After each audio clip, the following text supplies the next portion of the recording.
បាទគណៈពេលនេះសូមជូនព័ត៌មានតកតងនឹងអំពើឃាតកម្មសម្លាប់មនុស្ស9នាក់ហើយរីសុទ្ធថាដល់10នាក់ទាំងកូននិងផ្ទៃទៀតហ្នឹងហើយអញ្ចឹងសូមជូនសេចក្តីប្រកាសព័ត៌មានបាទដូចតទៅបាទព្រះជារាជកម្ពុជាជាតិសាសនាព្រះមហាក្សត្ររដ្ឋបាលខេត្តកំពង់ចាមសេចក្តីប្រកាសព័ត៌មានស្ដីពីករណីឃាតកម្មសម្លាប់មនុស្ស9នាក់នៅភូមិពូនឃុំទួលសម្បួរស្រុកស្ទឹងត្រង់ខេត្តកំពង់ចាមរដ្ឋបាលខេត្តកំពង់ចាមសូមជម្រាបជូនអ្នកសារព័ត៌មាននិងសាធារណជនមេត្តាជ្រាបថានៅវេលាម៉ោងប្រមាណ6ព្រឹកថ្ងៃទី23ខែវិច្ឆិកាឆ្នាំ2025រដ្ឋបាលខេត្តកំពង់ចាមបានទទួលព័ត៌មានពីករណីឃាតកម្មដុតផ្ទះនិងអាកសម្លាប់នៅភូមិពូនឃុំទទួលសម្បួរស្រុកស្ទឹងត្រង់ខេត្តកំពង់ចាមភ្លាមឯកឧត្តមអភិបាលខេត្តកំពង់ចាមបានបញ្ជាស្នងការនគរបាលខេត្តនិងកងរាជអាវុធហត្ថខេត្ត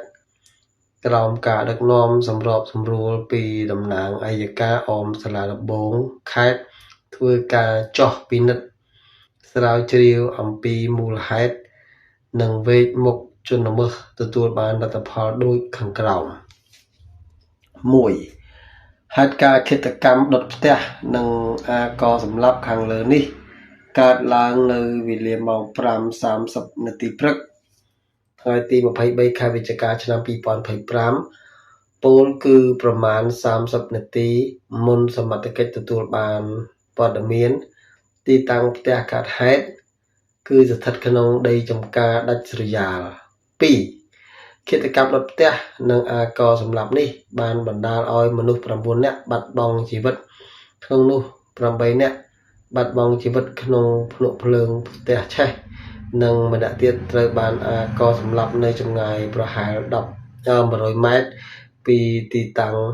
ផ្ទះឆេះជនរងគ្រោះទាំង9នាក់មានស្រី7នាក់និងប្រុស2នាក់និងសុទ្ធតែសាច់ញាតិនឹងគ្នា 3. ជនសង្ស័យជាឃាតករត្រូវបានកំណត់អត្តសញ្ញាណមានឈ្មោះសុបិនមីនីអាយុ21ឆ្នាំត្រូវជាប្តីរបស់ជនរងគ្រោះម្នាក់និងត្រូវបានឃាត់ខ្លួននៅវេលាម៉ោង 9:30 នាទីព្រឹកថ្ងៃទី23ខែវិច្ឆិកាឆ្នាំ2025នៅចំណុចអូហោះភូមិគីឡូ10ឃុំអរៈត្នោតស្រុកស្ទឹងត្រង់ខេត្តកំពង់ចាមដែលជាស្រុករបស់ជនសង្ស័យហើយជនសង្ស័យក៏បានសារភាពនៅឃាតកម្មរបស់ខ្លួនរួចហើយនៅពេលសមត្ថកិច្ចឃាត់ខ្លួនជនសង្ស័យហាក់មានស្មារតីមិនប្រក្រតីតាមការពិនិត្យទឹកមុតជនសង្ស័យពុំត្រូវបានរកឃើញថាមានពាក់ព័ន្ធនឹងសារធាតុញៀនឡើយសមត្ថកិច្ចនឹងបន្តយកឈាមរបស់ជនសង្ស័យទៅពិនិត្យនិងបន្តវិភាគបញ្ហាស្មារតីរបស់គាត់បន្ថែមទៀតជាការសន្និដ្ឋានបឋមជនសង្ស័យនិងក្រុមជនរងគ្រោះ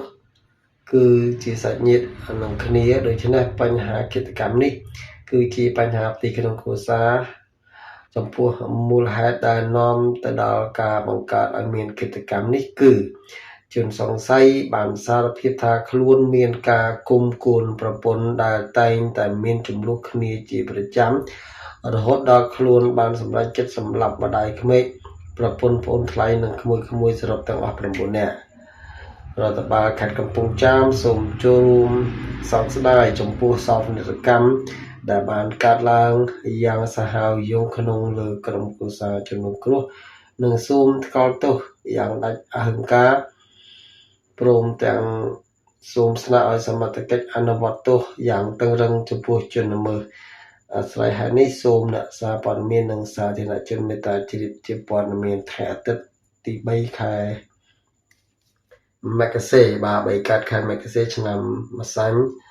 សព្វស័កពុទ្ធសករាជ2569កំពង់ចាមថ្ងៃទី23ខែវិច្ឆិកាឆ្នាំ2025រដ្ឋបាលខេត្តកំពង់ចាមបាទត្រាសញ្ញេបាទមានសតគ្រីស្ទបាទ ចឹងខ្ញុំបានអានសេចក្តីប្រកាសព័ត៌មានលម្អិតអស់ហើយអត់មានរំលងអីមួយតួទេហើយសរុបមកថ្ងៃកើតហេតុនឹងថ្ងៃតែមួយទេដែលខាត់ជនរងខាត់ជនដៃដល់បានហើយជននោះដៃនោះក៏ខាត់បាននៅកន្លែងដែលជាស្រុកកំណើតរបស់ជនដៃដល់តែម្ដងហើយតាមការពិនិត្យទឹកម៉ូតនោះគឺពុំតន់ដឹងថាយ៉ាងណាទេហើយគេនឹងតាមដានខ្លំមើលពិនិត្យឈាមបន្តទៀតថាតើជនរងគ្រោះហើយនឹងជនល្មើសតើជនល្មើសនេះពេលដែលពិនិត្យទៅមានអាការៈខុសប្រក្រតីឬក៏យ៉ាងណាហើយបណ្ដាលមកពីអ្វីបាទគាត់ថាការសន្និដ្ឋានបឋមនោះគឺមានចំនួនផ្ទៃក្នុងគ្រួសារណាបាទហ្នឹងហើយពីព្រោះប្រពន្ធនៅប្តីនេះគឺអត់ត្រូវគ្នាទេមួយថ្ងៃទៅមួយថ្ងៃហើយធ្វើ